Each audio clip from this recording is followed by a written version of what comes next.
Hello guys, samahan niyo ako mag-ukay ngayon. Bale, last day na nga pala ng shift ko for this week. And ayan, nag-check out na lang muna ako. And then after, umaura ako ng very quick. And then nag-change na ako ng damit. Bale, yung studio nga pala namin nasa basement lang. So, kailangan pa namin ng lift para makalabas. And paglabas ko dyan, nagulat ako, umuulan dahil ang suot ko, leggings at saka hoodie lang. So, bali pinag-iisipan ko ba dyan kung tutuloy na ako, pero kita nyo naman, nasa bus na ang babae.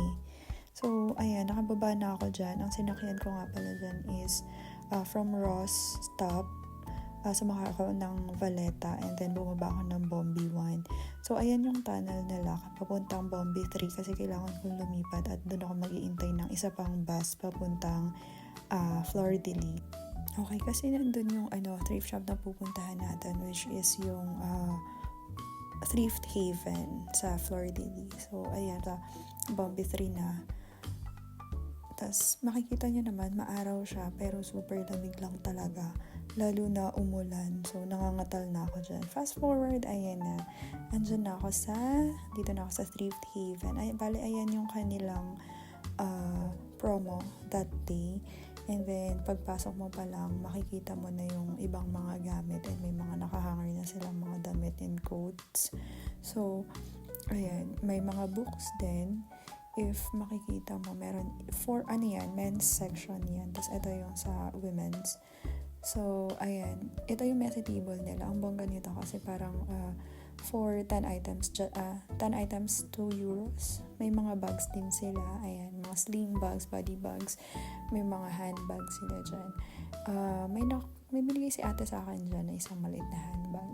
Tapos, ayan, may mga shoes din sila. Apakadaming heels. Hanggang dun yan sa dulo. And then, ayan, nilibot ko na lang muna kayo. Makikita nyo ang daming option dyan. Kung matyaga kayo na maghanap, marami kayong makikita. And eto nga pala yung branded items nila. Bali, 4 euros lang siya. May nabili ako dyan isang mom jeans from Mango. And binigay ni ate ng 3 euros lang sa akin. So, ayan. May mga magaganda pa eh. Kaso, ayun nga, limited lang budget natin dahil kasi winter jackets lang din naman yung kailangan ko, pero may nakita kasi akong pants, so why not go? And then, ayan, puro branded din, magaganda siya. Ito din coat na to, maganda to, kaso mahal. Hindi ako sure kung yun talaga yung price tag niya, pero parang 35, hindi ako sure, parang ganun.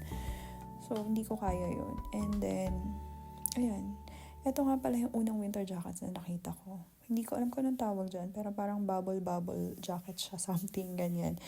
And okay naman, gumagana naman yung zipper niya and yung mga pockets niya, okay, wala ring sira. So, kinuha ko yan siya. Actually guys, 5 euros lang siya.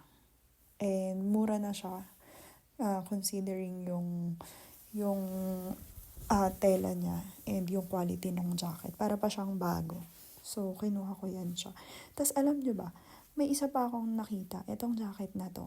Pinag-iisipan ko kung kukunin ko yan. Parang bubble jacket din siya. Pero, kasi, meron siyang fur sa hood. Baka kasi matrigger yung allergic rhinitis ko pag may ganyan. So, hindi ko alam kung kukunin ko siya.